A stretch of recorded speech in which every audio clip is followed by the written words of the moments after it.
Welcome to episode 308 of the Shared Security Podcast. And this week we have a interesting topic because, well, we have the holidays coming up, and I know I'm probably going to be tech support for my friends, my family, and my older parents, aunts, and uncles. And it always comes up, right? Which is you should never write down your passwords, because this can be kind of controversial. Can it, guys? Absolutely. No, not at all. Oh, I Yeah. want to say, I do want to say though, you said we have an interesting topic today, as if We do. we never ever else have an interesting topic. Yeah. I'm like, For we a have an change, interesting now we one. have That's a interesting good day. okay. This podcast does have every week, I would say, interesting topics. That's what I was why thinking. I'm like, you are man, listening Yeah. to the show. That's why I But, listen to the show. And so, yes, I meant what I said when I said I don't think it's a controversial topic. And the reason I don't think it's a controversial topic is this is one of those topics that in my head is faux controversy.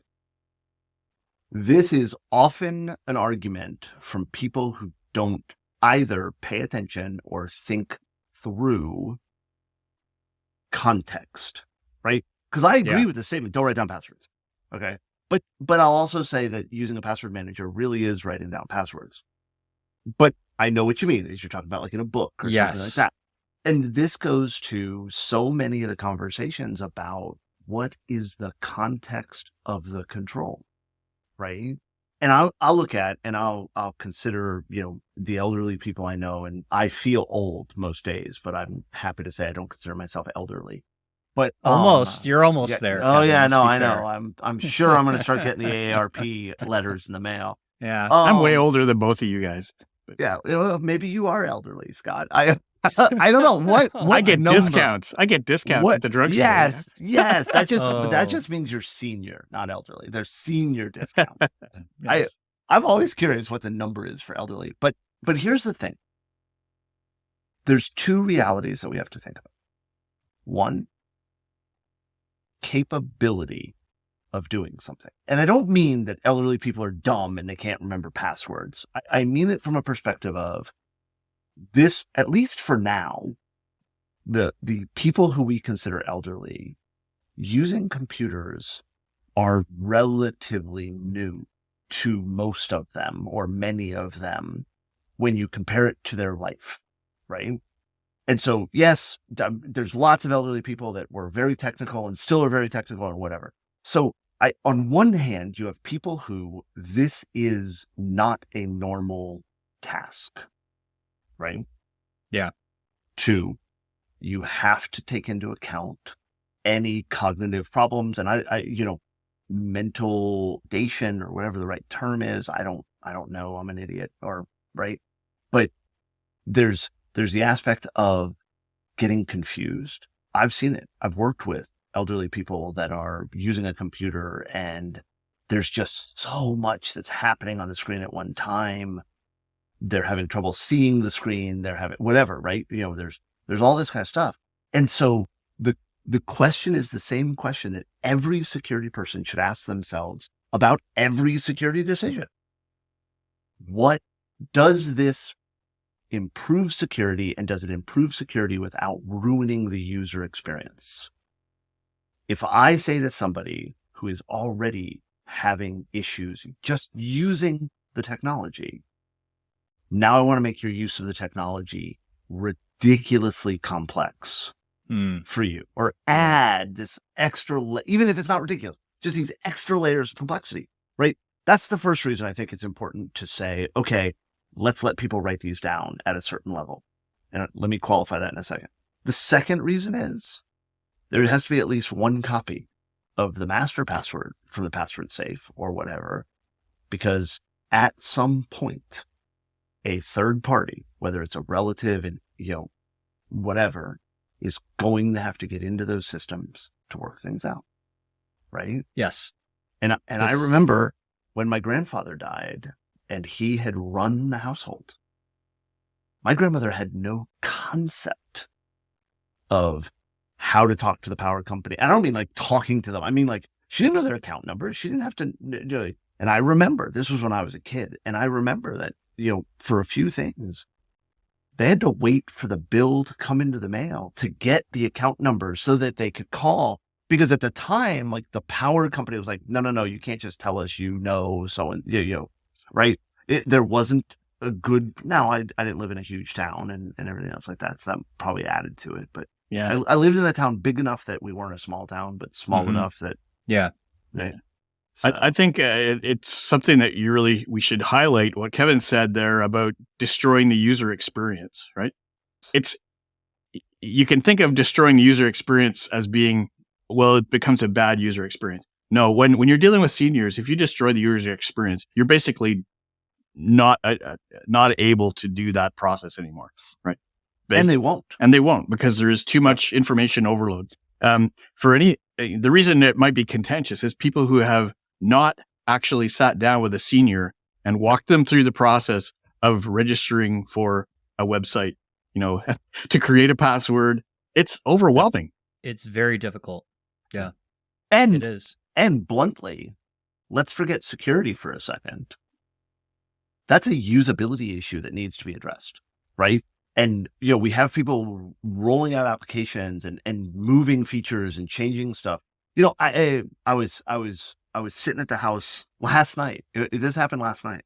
We're sitting at the house last night and my wife turned on the TV and we have a Roku and, she was watching something and then I got home and she turned it off. Right. And when she turned it off, she exited the thing. So she went to the main screen, what have you. And I sat down, we were talking a little bit and then she turned it back on to show me something. And she went, the Roku interface and she went to the system and then she went into the app to show me the video. And then she bounced back to the home screen. And I guess when she bounced back to the home screen, the Roku refreshed its interface and the interface changed minorly. It was a minor change. It had a new, oh, here's some things we recommend or something like that. I don't remember what it was. And my wife, who we always laugh that she hates computers and she runs a security consulting firm. And she is not an elderly person. She is not unfamiliar with technology. And it threw her off for a good 30 seconds because it was this instinct, something's different. Something's wrong. What did I do? Yeah. And that thinking through the impact of the user experience. Yeah. Most companies don't do that well. For some people, that minor change in the user interface isn't a 30-second delay. No. It's no, I'm out.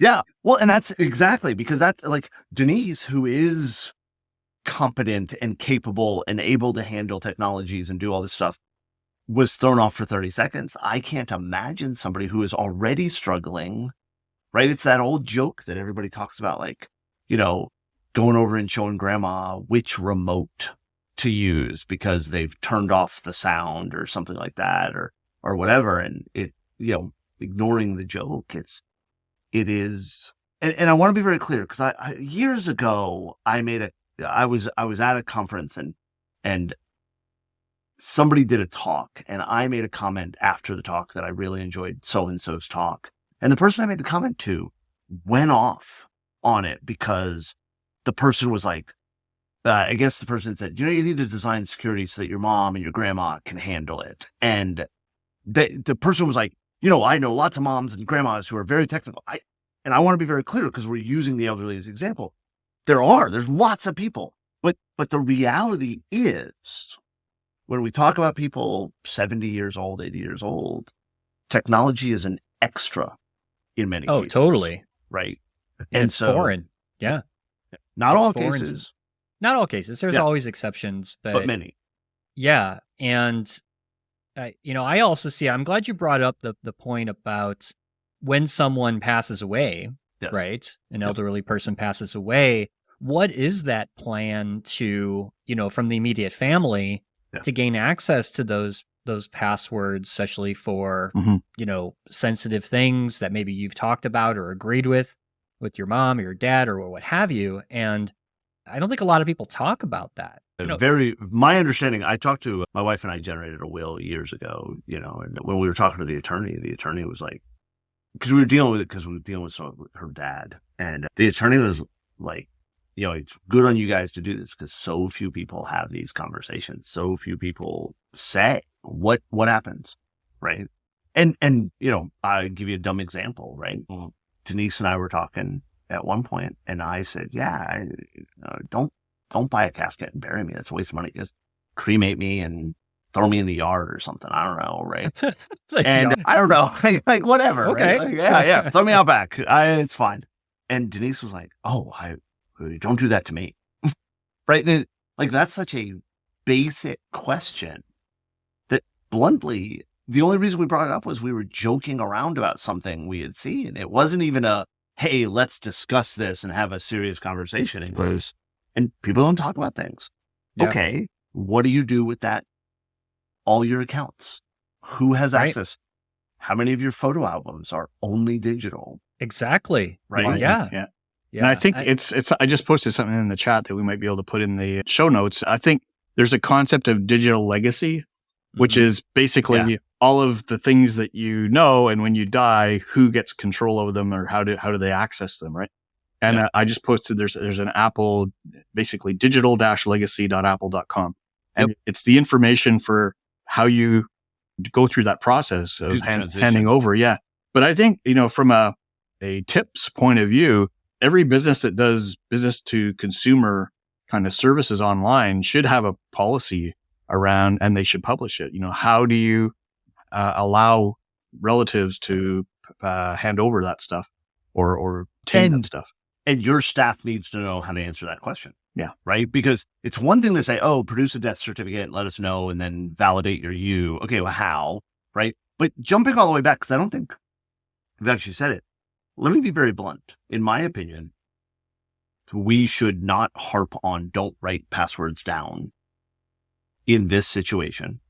What we should do is instead discuss what controls we place around how we write them. Yeah. Compensating control. I like that. Yeah.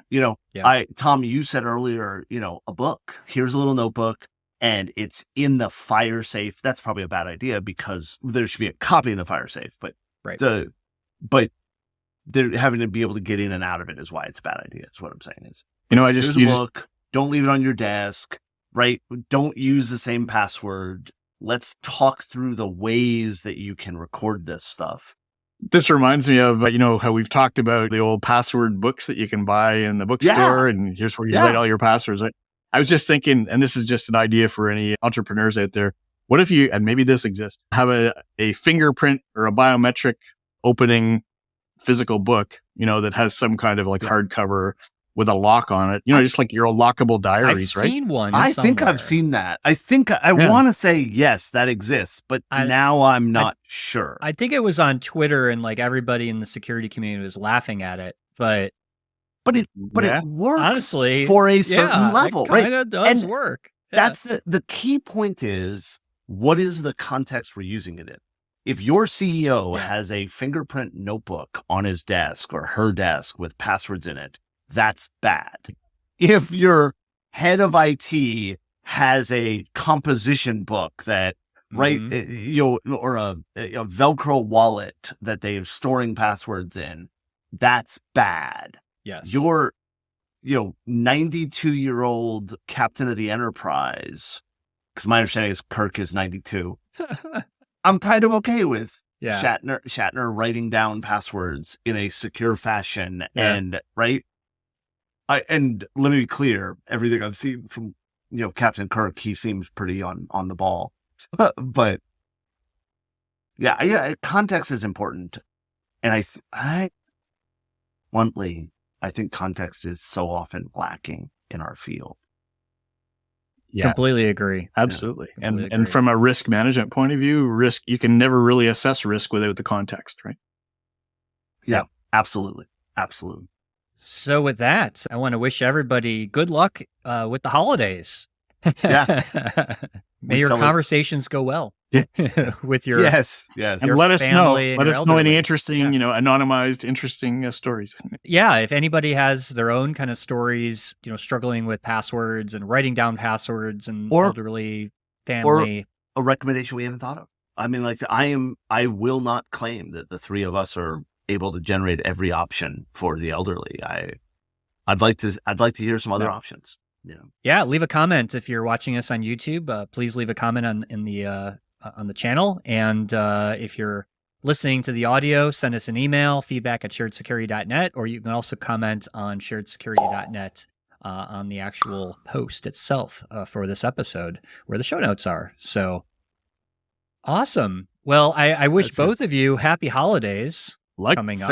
Same. Yeah, we just celebrated the last night of Hanukkah last night because awesome. My oldest converted to Judaism, and then cool. we're prepping for Christmas. So it's a weird dichotomy between the two. It's kind of like a whole month of holiday for you. Oh yeah. So exciting. All awesome. right. Thank you. Well, for everybody else, thanks again for listening, and we'll talk to all of you again next week. And in the meantime, stay safe, stay secure, and stay private. Thanks for watching or listening to this episode. If you'd like to help support the podcast and get early access to new episodes with no ads, plus many more exclusive benefits, become an official supporter of the podcast for only $5 a month. Visit sharedsecurity.net/supporter for more details.